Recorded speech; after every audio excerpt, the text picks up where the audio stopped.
അസ്സലാമു അലൈക്കും വറഹ്മത്തുള്ളാഹി തആല വബറകാത്തു. അന്ന് മാജിദ ഭയത്തോടെയാണ് ആ വീട്ടിൽ കഴിഞ്ഞത്. റബ്ബേ, ഖുർആൻ ഓതാൻ വരെ പേടിയാകുന്നു. എൻ്റെ ശബ്ദമെങ്ങാനും പുറത്തേക്ക് കേട്ട് കഴിഞ്ഞാൽ അവനെങ്ങാനും വരുമോ എന്നുള്ള ഭയം. അങ്ങനെ അത് പുറത്തുനിന്നും ഒരു കുഞ്ഞിൻ്റെ കരച്ചിൽ കേൾക്കുന്നു.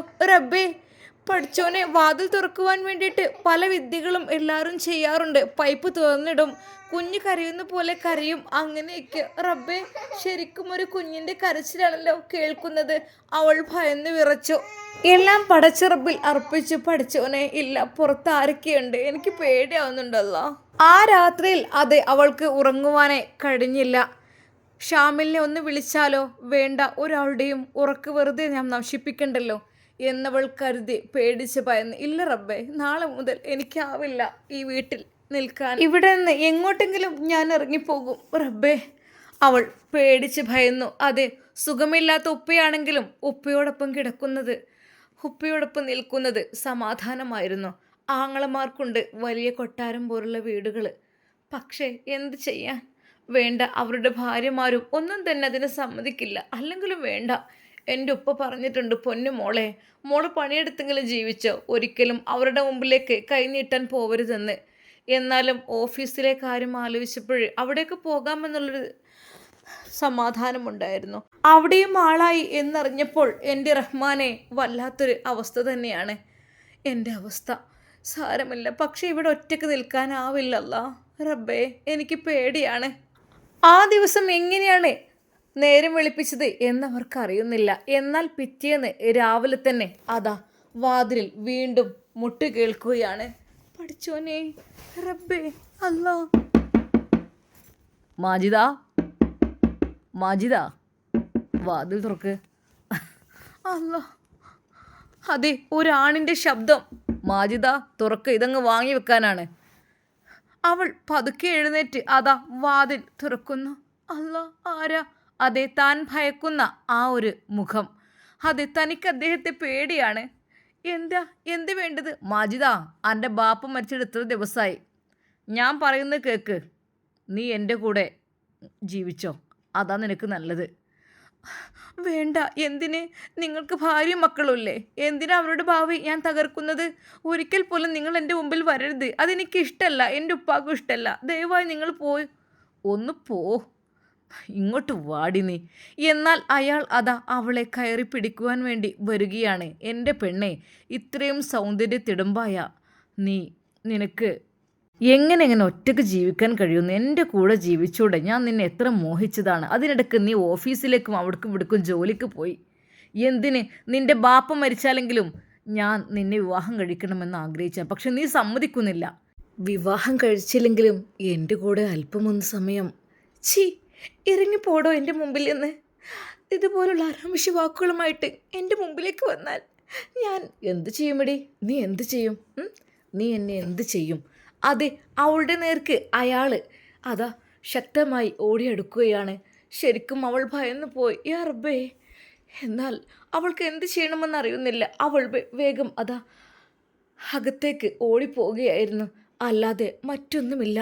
പെട്ടെന്ന് തന്നെ അവളുടെ കയ്യിൽ കിട്ടിയിരുന്ന ആ ഒരു ഫോൺ എടുത്ത് അവൾ പെട്ടെന്ന് ഷാമിലിൻ്റെ അടിച്ചു വെച്ച ആ ഒരു നമ്പറിലേക്ക് ഡയൽ ചെയ്തു. അവൻ എന്നെ രക്ഷിക്കാൻ വരാതിരിക്കൂല. പക്ഷേ അപ്പോഴേക്കും ആർക്കാടി നീ വിളിക്കുന്നത് എന്ന് പറഞ്ഞ് അവൻ അകത്തേക്ക് കയറി. നേരേതാ അവരുടെ അടുത്തേക്ക്. നിൻ്റെ ഈ സൗന്ദര്യത്തിടമ്പ് പോലുള്ള ശരീരം ഒരുപാട് ഞാൻ മോഹിച്ച് നടന്നതാണ്. അതെ, ഇനിയും എനിക്ക് കാത്തു നിൽക്കാനാവില്ല. ഞാൻ പറഞ്ഞില്ലേ, വിവാഹം കഴിക്കാൻ സമ്മതിക്കില്ലെങ്കിൽ എൻ്റെ കൂടെ പൊറുക്കുന്ന നിനക്ക് എന്താടി ഇത്ര? എന്നാൽ ഈ സമയം നമ്മുടെ ഷാമിലിൻ്റെ ഫോൺ അവിടെ ബെല്ലടിക്കുന്നു. ഷാമിൽ അറ്റൻഡ് ചെയ്ത് ഹലോ ഹലോ ഹലോ ഉമ്മ. മാജിത്തിയുടെ കോളാണല്ലോ, എന്താ ഒന്നും മിണ്ടുന്നില്ല. ഹലോ. എന്നാൽ ഒരു ആണിൻ്റെ ഘനഗംഭീരമായ ശബ്ദമായിരുന്നു അവിടെ നിന്ന് കേട്ടത്. എന്താടി, എന്താ നിനക്ക് എൻ്റെ കൂടെ ഒന്ന് പൊറുക്കുന്നതിന്? നിന്റെ തന്ത ചത്തുപോയിട്ടും ഞാൻ നിനക്ക് വേണ്ടി കാത്തിരുന്നിട്ടും നീ എന്നെ വകവെക്കുന്നില്ലല്ലോ.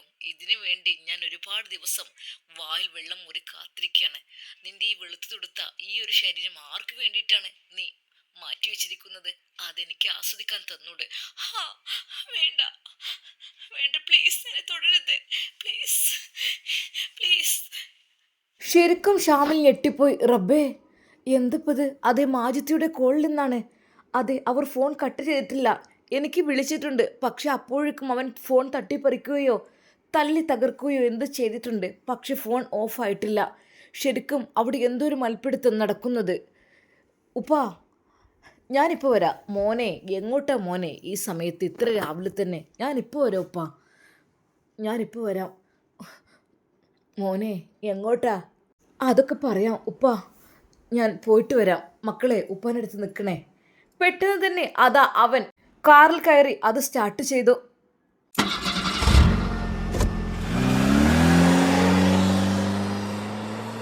പഠിച്ചോനെ, എൻ്റെ കുട്ടി ഇപ്പോൾ ഇത്രയും രാവിലെ ഓനിപ്പോൾ എവിടേക്കാ പോണത്? റബ്ബേ അല്ലാ, എന്തൊക്കെ തന്നെയാലും പടച്ച റബ്ബ് കാത്തുരക്ഷിക്കട്ടെ. ഒന്നും പറഞ്ഞിട്ടില്ല, എന്താ ഏതാ ഒന്നൊന്നും. അല്ലാ, ഏതായാലും വല്ലാത്തൊരു പുതുമന്നെ. എന്നാൽ ഉപ്പാക്കുള്ള ചായയും കടിയും മക്കൾക്കുള്ളതും എല്ലാം ഷാമിലെ ഉണ്ടാക്കിയിരുന്നു. ഭക്ഷണം ഉണ്ടാക്കുന്ന ഇടയിലാണ് ആ ഒരു കോള് കണ്ടതും അവൻ അതെടുത്ത് പോയതും. എന്നാൽ അപ്പോഴേക്കും അത് കംപ്ലീറ്റ് ആയിരുന്നു. അങ്ങനെയതാ അവൻ പോകുന്നു. അതെ, ശരിക്കും മാജിത്തക്ക് എന്തോ ഒരു അപകടം സംഭവിക്കുന്നുണ്ട്. റബ്ബേ റഹ്മാനെ, നീ അല്ലാഹുവേ, ഒന്നും സംഭവിക്കല്ല അല്ലാ. ആരും ഉപദ്രവിക്കുന്നുണ്ട് അവരെ. ശരിക്കും അവർ പറഞ്ഞ വാക്ക് എന്നോട് പറഞ്ഞത്, എനിക്ക് പേടിയാണ് മോനെ ഇവിടെ നിൽക്കാൻ. ഒരു അടുക്കളക്കാരി ആയിട്ടെങ്കിലും എവിടെയെങ്കിലും എനിക്ക് മോനൊരു ജോലി ഒപ്പിച്ച് തരുമോ എന്ന്. എന്തായാലും മനസ്സിൽ വിചാരിച്ചിരുന്നു, ഞാനും പെങ്ങളും പോയി പറഞ്ഞതുമാണ് അവരെ തിരിച്ചു കൊണ്ടുവരണം എന്നുള്ളത്. പക്ഷെ അവർ ഭയന്നതുപോലെ അവിടെ എന്തൊക്കെയോ സംഭവിക്കുവാൻ വേണ്ടി നിൽക്കുന്നു. അല്പസമയത്തെ യാത്രയ്ക്ക് ശേഷം അതാ ആ കൊച്ചുകുടിലിൻ്റെ മുമ്പിലേക്ക് അതാ കാറുമായി ചെല്ലുന്നു ഷാമിൽ. എന്നാൽ അവിടെ വാതിൽ തുറന്നു കിടക്കുന്നുണ്ട് എന്നതിലുപരി അതിനുള്ളിൽ നിന്ന് അതാ ഒരു സ്ത്രീയുടെ കരച്ചിൽ കേൾക്കുന്നുണ്ട്, ഒരാണിൻ്റെ ഗർജനവും. എന്നെ തൊട്ടു പോകരുത് പ്ലീസ്, എനിക്കിത് ഇഷ്ടമല്ല, എനിക്ക് പൊരുത്തമില്ല, പോയിക്കോളൂ എൻ്റെ മുമ്പിൽ നിന്ന്, നിങ്ങളെന്നെ ഉപദ്രവിക്കരുത്. അത് അവർ പേടിച്ച് നിലവിളിക്കുന്ന കാര്യമാണ്. അടുത്തൊന്നും വീടില്ലാത്തത് കൊണ്ട് തന്നെ ആരും അത് കേൾക്കുന്നില്ല. എന്നാൽ അതാ അയാൾ അവളെ ഉപദ്രവിക്കുവാൻ വേണ്ടി രണ്ടും കൽപ്പിച്ചിറങ്ങിയിരിക്കുകയാണ്. അതാ അവളുടെ മുടിക്കെട്ടിലാണ് അദ്ദേഹം പിടിച്ചിരിക്കുന്നത്. എന്നാൽ ശക്തമായി അവൾ അവനെ എതിർക്കുന്നുമുണ്ട്. എന്നാൽ ആ ഒരു കാഴ്ച ഷാമിൽ കാണുന്നു. ഷാമിൽ പെട്ടെന്ന് തന്നെ അതാ ഇറങ്ങി വന്നു. കയ്യിൽ കിട്ടിയ ആ ഒരു വടിയെടുത്ത് അയാളെ പുറം നോക്കി ഒന്ന് കൊടുത്തു. ആരടാ അത്?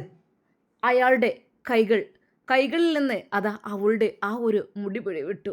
അപ്പോഴേക്കും അവൾ അവിടെ തളർന്ന് വീണു പോയിരുന്നു. എൻ്റെ ഉമ്മ, ഓ ഉപ്പ ഉപ്പ എന്ന് പറഞ്ഞ്. എന്നാൽ അയാൾ ദേഷ്യത്തോടെ അവളുടെ ശരീരം നോക്കി അയാളുടെ ആ ഒരു ശക്തമായ കാലുകൾ കൊണ്ട് ചവിട്ടുവാൻ ഓങ്ങിയപ്പോഴേക്കും ഷാമിൻ മുന്നിലേക്ക് വന്നു. അയാളെ പിടിച്ചു മാറ്റി. എന്താ സ്ത്രീകളെ ഉപദ്രവിക്കാൻ, ആരുമില്ലാത്ത സ്ത്രീകളെ ഉപദ്രവിക്കാൻ കയറിയിരിക്കുകയാണോ? ശരിക്കും ഷാമിലിൻ്റെ ആ ഒരു ശബ്ദം കേട്ട് തളർന്നു വീണ അവൾ ഒന്ന് നോക്കി. പഠിച്ചോനെ, ഷാമിൽ മോനെ. ആരടി ഇത്? ഞാൻ വരില്ലെന്ന് കരുതി മറ്റാരെയൊക്കെ നീ വിളിച്ചു വരുത്താറുണ്ടല്ലേ? അല്ല മോനെ, എന്നെ രക്ഷിക്കും മോനെ, ഇദ്ദേഹം കാണിക്കുന്ന നോക്ക് മോനെ. ആരോടോ? നിങ്ങളെന്താ? എടാ പയ്യ, നീ ഒരു കൊച്ചു പയ്യനാണ്. നീ എന്ത് കാര്യത്തിന് ഇവിടെ വന്നത് എനിക്കറിയണം. ഇവൾ എൻ്റെ പെണ്ണാണ്. നീ എന്തിനാ വന്നത്? അതെൻ്റെ ഉമ്മയാണ്. നിങ്ങൾ തൊട്ടു പോകരുത്. ശരിക്കും ഞെട്ടിപ്പോയി അയാൾ. ഉമ്മയോ? ഓഹോ, അവിഹിതത്തിൽ പിറന്നതായിരിക്കും. എന്നാൽ അത് കേട്ടപ്പോൾ അവന് സഹിച്ചില്ല. അവൻ ശക്തമായി അതാ അയാളുടെ കോളറിൽ മുറുകെ പിടിച്ച് ചുവരിലേക്ക് ചേർത്ത് നിർത്തി. അനാവശ്യം പറയരുത്, എൻ്റെ ഉമ്മയെ തൊട്ടു പോകരുത് എന്ന് പറഞ്ഞ് ശക്തമായ രീതിയിൽ അയാളെ ശരിക്കൊന്ന് പ്രഹരിക്കുക തന്നെ ചെയ്തു. അയാൾക്ക് നല്ല രീതിയിൽ കിട്ടിയപ്പോൾ തന്നെ, ഞാൻ പോലീസിനെ വിളിക്കും, അനാവശ്യം വീട്ടിൽ കയറി കാണിച്ചിട്ടുണ്ട്, എൻ്റെ ഉമ്മയെ തൊട്ടു പോകരുത്. ഉമ്മ? ഏതാടോ തൻ്റെ ഉമ്മ എന്ന് പറഞ്ഞ് അയാൾ തിരിച്ച് തല്ലാൻ ഒരുങ്ങിയപ്പോഴേക്കും അതാ ഷാമിൽ അവൻ്റെ ശക്തി നല്ല രീതിയിൽ അങ്ങ് പ്രയോഗിക്കുകയായിരുന്നു. അതെ, അവൻ്റെ മനസ്സിലുള്ള ആ ഒരു ദേഷ്യവും വിഷമവും എല്ലാം കൂടി അയാൾക്ക് എതിരെ പ്രയോഗിച്ചു. അയാൾ പേടിച്ചു മാറി നിന്നു. ഞാനിപ്പോൾ വിളിക്കും പോലീസിനെ. പിന്നെ നിങ്ങളുടെ വീട്ടിലൊന്ന് വിവരം പറയുന്നുണ്ട്. നാട്ടുകാരോട് ഞാൻ പറയും നിങ്ങൾ ഇത്രയ്ക്കും ക്രിമിനൽ പരിപാടി ഇവിടെ ഈ പാവ സ്ത്രീയോട് ചെയ്യുന്നത്. എന്നാൽ അപ്പോഴേക്കും അവർ മോനെ പഠിച്ചവനായിട്ടാണ് എത്തിച്ചത് ഇങ്ങോട്ട്. ഉമ്മ എഴുന്നേൽക്കി. എന്തെങ്കിലും പറ്റിയോ നിങ്ങൾക്ക്? മോനെ ഇല്ല, ശക്തമായി എന്നെ ഉപദ്രവിക്കുകയായിരുന്നു അയാൾ. പക്ഷേ എനിക്ക് പേടിയാണ് മോനെ. ഒരിക്കലും ജീവിതത്തിൽ ഒരു തെറ്റും ചെയ്തിട്ടില്ല ഞാൻ ഇതുവരെയും. അതെ, ഉപ്പാക്കും ഉമ്മാക്കും സാമ്പത്തിക ശേഷിയൊക്കെ കുറവായതുകൊണ്ട് തന്നെ ഞാൻ വിവാഹത്തിനൊന്നും നിന്നില്ല. പലരും ചോദിച്ചിരുന്നു. പക്ഷേ എൻ്റെ ഉമ്മ ആദ്യം സുഖമില്ലാത്തതായിരുന്നു. ഉമ്മയെ നോക്കാൻ വേണ്ടി ഞാൻ നിന്നു.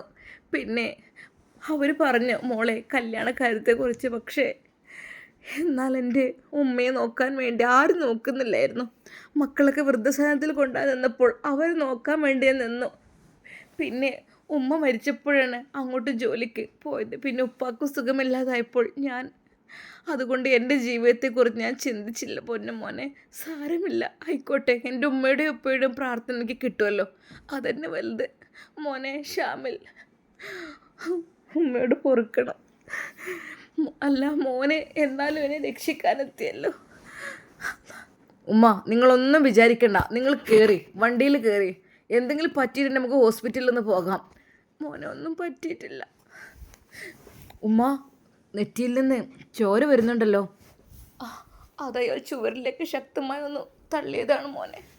സാരമില്ല, അതൊക്കെ മാറിക്കോളും.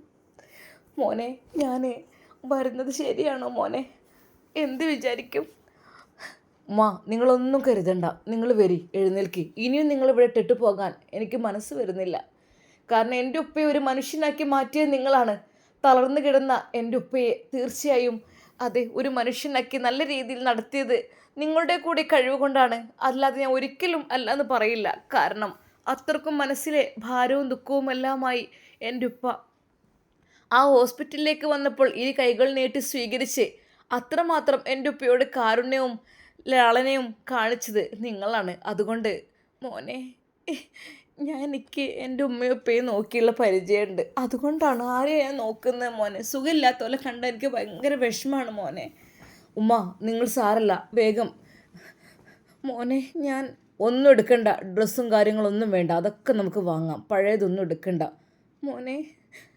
ആദ്യം നമുക്ക് ഹോസ്പിറ്റലിലേക്ക്. അല്ല മോനെ അത് വേണ്ട, അതൊന്ന് ഒരു ശീല തെറ്റിയാൽ മാറിക്കോളും. ഉമ്മ ഒന്നും വേണ്ട, അത് പുറത്തേക്ക് അങ്ങ് പൂട്ടിയേക്ക്. നിങ്ങൾക്ക് എന്തെങ്കിലും അത്യാവശ്യമായിട്ട് ഒഴിവാക്കാതെ ഉണ്ടെങ്കിൽ മോനെ. അതെ, അത്യാവശ്യമായിട്ട് എനിക്കെൻ്റെ നിസ്കാര കുപ്പായം, എൻ്റെ മുസഫ്, അതെ എൻ്റെ തസ്ബീഹ് മാല, അതാണ് എനിക്ക് അത്യാവശ്യമായിട്ടുള്ളത്. അതെൻ്റെ കൂടെ ഉണ്ടായാൽ മാത്രം മതി മോനെ എനിക്ക്. അങ്ങനെ ഇതാ ഉമ്മയുടെ അത്യാവശ്യം കുറച്ച് സാധനങ്ങൾ എടുത്തു. അതിൽ 1-2 കൂട്ട് ഡ്രസ്സുകളും. അപ്പോൾ തന്നെ ഷാമിൽ അതെല്ലാം കാറിലേക്ക് കയറ്റി. എന്നാൽ അപ്പോഴും ആ ഉമ്മ വിതുമ്പുകയായിരുന്നു. മോനെ എനിക്ക് നിങ്ങളുടെ വീട്ടിലേക്ക് വരാൻ അർഹതയുണ്ടോ മോനെ? ഉമ്മ നിങ്ങൾ കരയില്ലേ? നിങ്ങൾ കരയാണോ? എന്തിനാ കരയുന്നത്? ഷാമിലിൻ്റെ ശബ്ദവും ഇടറിപ്പോയി. അതെ, വിതുമ്പിക്കൊണ്ട് അവർ ആ വീട്ടിലേക്ക് നോക്കി. അവിടെ നിന്ന് ഇറങ്ങുമ്പോൾ ഹൃദയം പറിച്ചെടുക്കുന്ന വേദനയുമായാണ് അവർ വരുന്നത്. കാരണം തൻ്റെ പ്രിയപ്പെട്ട ഉപ്പ താമസിച്ചിരുന്ന ആ ഒരു വീട് അവിടെ വിട്ടു പോരുമ്പോൾ അവരുടെ ഹൃദയം വല്ലാതെ വേദനിച്ചു. എൻ്റെ ഉപ്പാക്ക് വേണ്ടി എന്നും ഈ പൊന്നുമോളുടെ പ്രാർത്ഥന ഉണ്ടാവും ഉപ്പ. അതെ, അവർ വിതുമ്പുന്നുണ്ടായിരുന്നു. എന്നാൽ ഷാമിലിനത് കണ്ടപ്പോൾ തൻ്റെ പ്രിയപ്പെട്ട ഉമ്മയെയാണ് ഓർമ്മ വന്നത്. അതെ, തൻ്റെ ഉമ്മയും എന്നെ വിട്ടുപോയതാണ്. എന്നാൽ അള്ളാഹു എനിക്കൊരു പുതിയ ഉമ്മയെ തരികയാണ് റഹ്മാനെ. എന്നാൽ ഷാമിൽ മടിക്കാതെ വിളിച്ചു, ഉമ്മ കയറിക്കോളൂ, ധൈര്യമായി കയറിക്കോളൂ മോനെ. അതെ, അവരുടെ മിഴികൾ നിറഞ്ഞൊഴുകുന്നുണ്ടായിരുന്നു. പൊന്നും മോനെ, എനിക്കതിനുള്ള അർഹതയുണ്ടോ മോനെ? ഉമ്മ നിങ്ങൾ കരയാതിരിക്കൂ. അതെ, എൻ്റെ ഉമ്മയുടെ സ്ഥാനത്ത് ഞാൻ നിങ്ങളെ കാണും. നിങ്ങൾ വരൂ, ധൈര്യമായിട്ട് വരൂ, ഒന്നും ആലോചിക്കണ്ട. അതെ, ഷാമിലിനും വല്ലാത്തൊരു വിഷമം തോന്നി. ഉമ്മ നിങ്ങൾ കയറിക്കോളി. ഉമ്മ അങ്ങനെ അതാ ആ കാറിൻ്റെ ഫ്രണ്ട് ഭാഗത്തെ ഡോർ തുറന്നു കൊടുക്കുന്നു. മോനെ ഞാൻ പിന്നിലിരുന്നോളാം. മോനെ ഞാൻ മോൻ്റെ വീട്ടിലേക്കൊരു ജോലിക്കാരിയായിട്ടല്ലേ വരുന്നത്. ഞാൻ പിന്നിലിരുന്നോരാം മോനെ. ഉമ്മയുടെ സ്ഥാനം എപ്പോഴും ഫ്രണ്ടിലായിരിക്കണം. അതെ, എനിക്ക് ഉമ്മയില്ല. നഷ്ടപ്പെട്ട ഒരു കുഞ്ഞിൻ്റെ വേദന എനിക്കുണ്ട് മോനെ. നിങ്ങളൊക്കെ ഞാൻ സ്നേഹിച്ചോളാം.